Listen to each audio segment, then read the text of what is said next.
ये है किशन का पिता अम्मीचंद, जो पेशे से एक किसान है तथा बहुत मेहनती और ईमानदार भी है।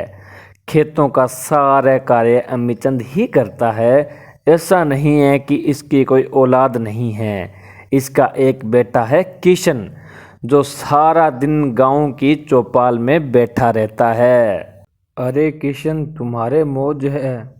तुम हमेशा महंगे कपड़े पहनते हो, सारा दिन कोई भी कार्य भी नहीं करते, फिर भी अच्छी जिंदगी जी रहे हो। मज़े ही मज़े हैं भाई तेरे तो। हाँ भाई बबलू, यही तो फ़र्क है शहर में पढ़ाई करने का और गांव में रहने का। शहर में पढ़ाई के बाद ही असल ज़िंदगी जीने का मज़ा आता है। मेरे पिता इस गांव के सबसे अमीर व्यक्ति है, फिर भी तुम्हारे जैसे कपड़े आज तक नहीं पहने। पहनोगे भी कैसे? तुमने क्या शहर में पढ़ाई की है? हमेशा से खेतों में ही तो रहे हो। हाँ भाई किशन, तुम्हारी बात सही है। यदि मैं अपने खेतों में कार्य नहीं करूँगा तो अपना जीवन यापन कैसे कर पाऊँगा। तुम कोई कार्य तो करते नहीं हो, बस सारा दिन सज धज कर रहते हो। तुम्हारे पिता तुम्हें कब तक यूं ही पैसे देते रहेंगे? मेरे पिताजी मुझे सारी उम्र ऐसे ही रखेंगे। मुझे कोई भी कार्य नहीं करने देते। इतनी उम्र हो गई, आज तक सिर्फ मुझे जो भी चाहिए वो मैं अपने पिताजी से ले लेता हूँ। देखते हैं कब तक तुम ऐसे ही शान और शौकत में रहते हो। एक दिन तो तुम्हें भी इन खेतों में कार्य करना ही पड़ेगा। माँ माँ, मुझे जल्दी से खाना दे दो। आज मुझे मेरे दोस्तों के साथ दूसरे गांव में खेलने भी जाना है। अगर मैंने थोड़ी सी भी ज़्यादा देरी कर दी तो वो लोग चले जाएंगे। हाँ बेटा, बस थोड़ा सा समय और, खाना बन ही रहा है। कितना समय हो गया है? अभी तक आपकी थोड़ी देर खत्म नहीं हुई क्या? मैं जा रहा हूँ, बाहर से कुछ खा लूँगा। किशन अपनी माँ की आंख का तारा था, क्योंकि यह पढ़ने के लिए हमेशा अपने घर से बाहर ही रहता था। इसलिए इसे किसी भी बात का कोई भी संकट नहीं आया। यूं ही समय बीतता गया। एक दिन अमितचंद अपने बेटे से, बेटा अब तुम्हारी सारी पढ़ाई खत्म हो चुकी है, अब तुम जब भी फ्री रहो तब खेतों में मेरा थोड़ा सा हाथ बटाया करो।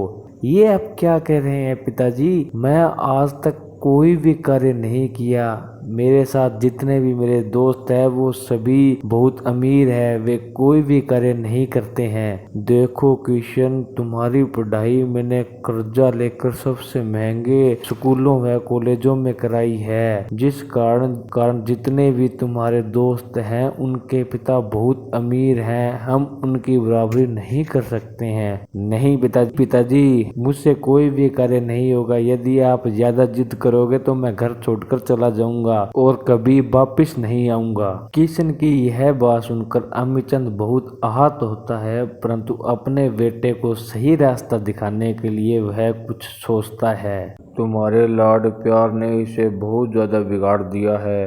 अब ये हमारी सुनता भी नहीं है। इसे क्या पता हमने इसका पालन पोषण किन किन कठिनाइयों में किया है। हाँ जी, आपकी बात बिल्कुल सही है। हमारे लाड प्यार ने ही इसे इतना बिगाड़ दिया है। यह अपनी असल ज़िंदगी से तो बहुत दूर है। इसे तो शान और शौकत की लत लग चुकी है। इसे सही रास्ता दिखाने के लिए तुम्हें तुम्हारा दिल कुछ महीनों तक कठोर करना होगा। इस माँ की ममता को पिघलने नहीं देना है। यह सब कुछ अपनी पत्नी को कहने के बाद अगले दिन अम्मीचंद अपने बेटे किशन से, किशन, मैं और तुम्हारी माँ एक तीर्थ यात्रा पर जा रहे हैं। हमें कुछ महीनों का समय लगेगा। खाने पीने की सारी चीज़ें घर पर है और तुम खेतों में समय से बीज डाल देना ताकि फसल अच्छी हो जाए। अगर बीज डालना भूल गए तो फसल नहीं होगी। यह कहकर अम्मीचंद और उसकी पत्नी घर से चले जाते हैं। एक महीने तक घर का राशन होता है, परंतु एक महीने के बाद सारा राशन खत्म हो जाता है। अभी तक पिताजी वापस नहीं आए हैं। घर का सारा राशन खत्म हो चुका है। मेरे पास पैसे भी नहीं हैं ताकि मैं कुछ न कुछ खाने के लिए वस्तु खरीद पाऊं। मुझे लगता है मैं मेरे दोस्त बबलू से जाकर कुछ मांग ले आऊं। यह सोचकर वह अपने दोस्त बबलू के पास जाता है। बबलू, मुझे 500 रुपए चाहिए, मेरे घर का राशन खत्म हो गया है। क्या किशन, तुम्हें पैसों की क्या आवश्यकता पड़ी? तुम्हारे लिए तो तुम्हारे पिता सब कुछ कमा रहे हैं ना, तुम्हें किस चीज़ की कमी है? मैं तुम्हारे पैसे मेरे पिता के आने के बाद दे दूंगा। तुम्हारे पिता तो एक तीर्थ यात्रा पर गए हैं जो 1 वर्ष की है, तो इतने समय तक मैं तुम्हें रुपए नहीं दे सकता, और तुम्हें पैसे मैं दे भी कैसे दूं? तुम तो कोई कार्य भी नहीं करते। कार्य के आधार पर पैसे दिए जाते हैं किशन, ऐसे शान और शौकत से बैठे रहने से नहीं दिए जाते। मैं तुम्हें एक सलाह देता हूँ जिससे तुम भूखे नहीं मरोगे। तुम एक कटोरा ले लो और सारे गांव में घूमो ताकि रोटी मिल जाए।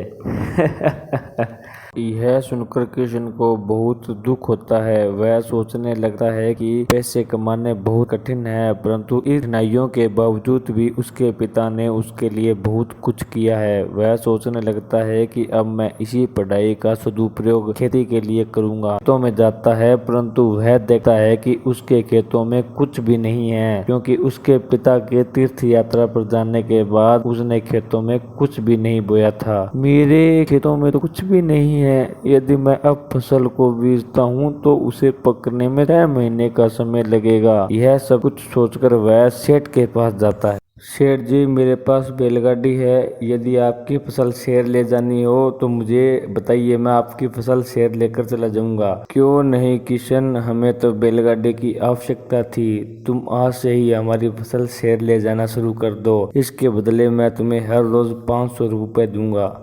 किशन अब हर रोज शहर में फसल ले जाने लगता है और बाद में अपनी फसल भी बो देता है। एक साथ 2 कार्य करने से जल्द ही वह धनी व्यक्ति बन जाता है और वह एक ट्रैक्टर भी खरीद लेता है। 1 वर्ष के बाद उसके माता पिता भी घर आ जाते हैं।